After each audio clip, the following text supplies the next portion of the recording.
AFK Tech here. Today we're going to be taking a look at the SkyBell HD.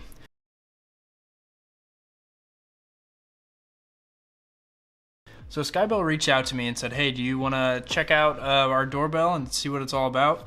It's something I had never actually looked into or even thought about. And I checked out their website and I took a look at it and it looked pretty cool, so I said sure.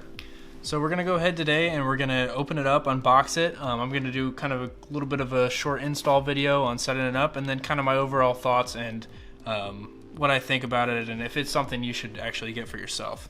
So here's the box. I got the silver version. So the HD is one of their new updated versions, has a little bit better camera, other few new features.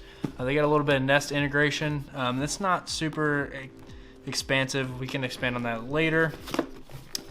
They got some testimonial stuff. It's got some of the highlight features that this has. So it's got high definition video, color night vision, on-demand video, motion sensors, record your video, and then a two-way audio so you can actually talk to the people that are at your doorway via the video stream.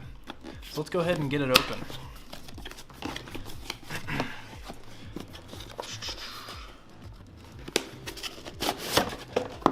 So right out of the bat, open it up, here is the SkyBell itself. So I was under the original impression that this was going to be a little bit, I guess, heavier metal. I actually have already kind of looked at it a little bit. So let's just look and see what's in the box here. So we got the mount piece. So this is the piece that actually mounts to the wall and where the power comes in. It allows you to easily connect the SkyBell to the wall. So it's a click-on mechanism. And then tighten the screw down the bottom and that holds it onto the actual mount. So we'll go into this a little bit later. I have kind of a unique setup for this, just based on how our doorbell is set up currently. You got a little bit of a multi-tool thing they included here, which is actually super nice, so you don't actually have to have a screwdriver laying around. The idea is that you can just take your old doorbell off, put this in place of it, hook the wires up, and you're good to go. That isn't always the case for everyone, but that's pretty much what this install kit is meant for. Comes with a drill bit as well for drilling into your brick if you need to. Add new mounting points, some anchors, as well as the screws for the same thing mentioned above, and that's it. So very minimalistic packaging, and I mean there's no reason for it to have a ton of stuff. So then the SkyBell itself. So it comes out of the bottom. So here it is. So if you can see, it's about the size of a palm. You got your camera here, motion sensor, and then you have the actual doorbell functionality piece, like the button itself right there. On the back, not much to see on the back either. It's just SkyBell, it's got your serial number. You can see the terminals right here. These are the pieces that actually connect the power.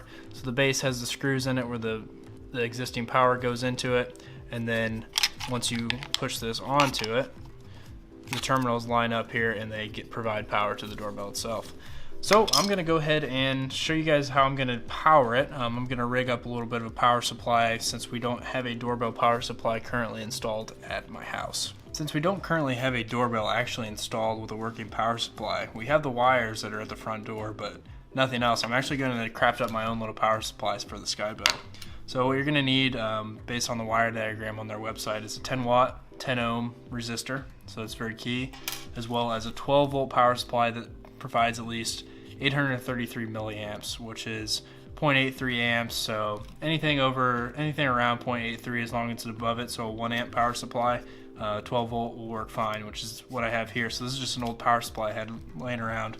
I don't necessarily recommend you guys do this if you don't have any electrical experience, but I'm going to go ahead and solder one of these up on my own.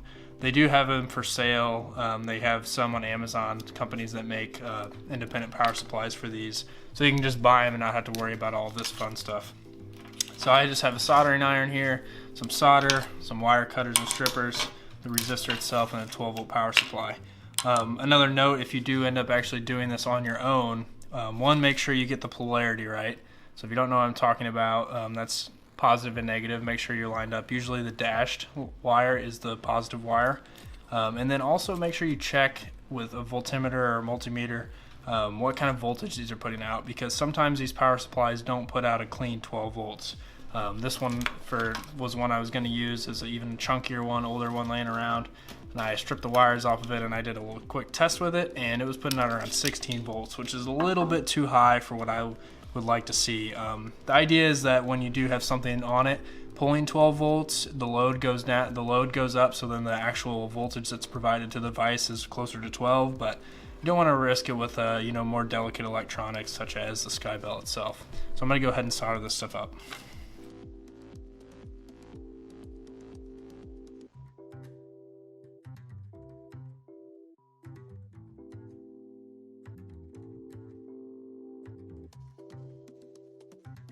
So now we're down in the basement. This is where the actual power to the doorbell outside comes in. So it's these red and black wire right here.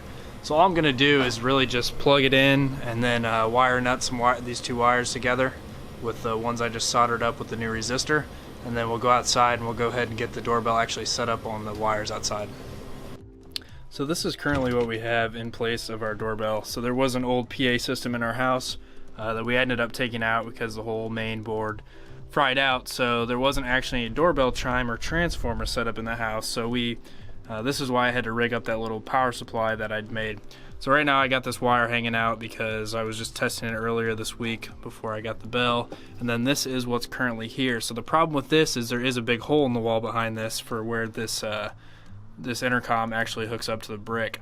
So what I think ultimately my end goal is going to be is I'm gonna create a nice wood square that'll go over this, that will also allow me to angle the SkyBell towards the door itself, since it's kind of off to the side here, as you can see. And I think that's what I'll probably end up doing long term, but for now I think all I'm going to do, just to get the functionality working, and also since it's only 10 degrees out right now, is just screw right into this intercom system, just to get everything set up and then work on the actual piece of wood later. So we're gonna go ahead and do that.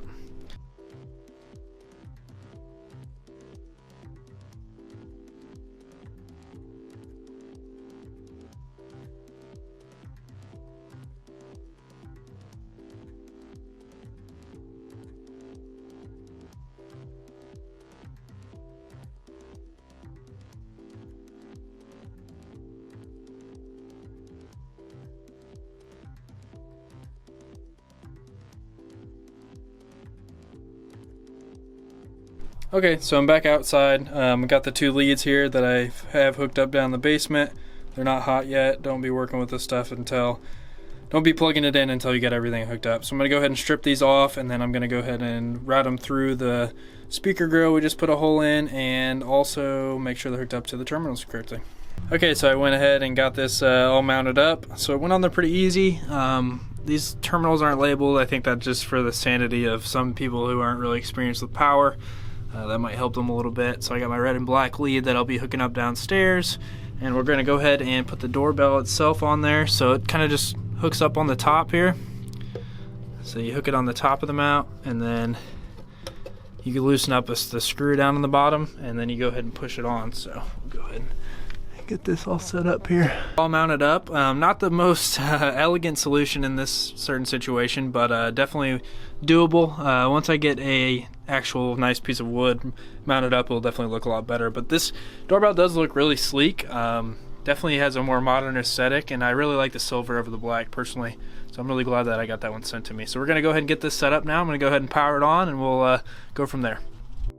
So I went ahead and downloaded the app. It asked for my email, maybe set up a little password, first name, nothing too fancy.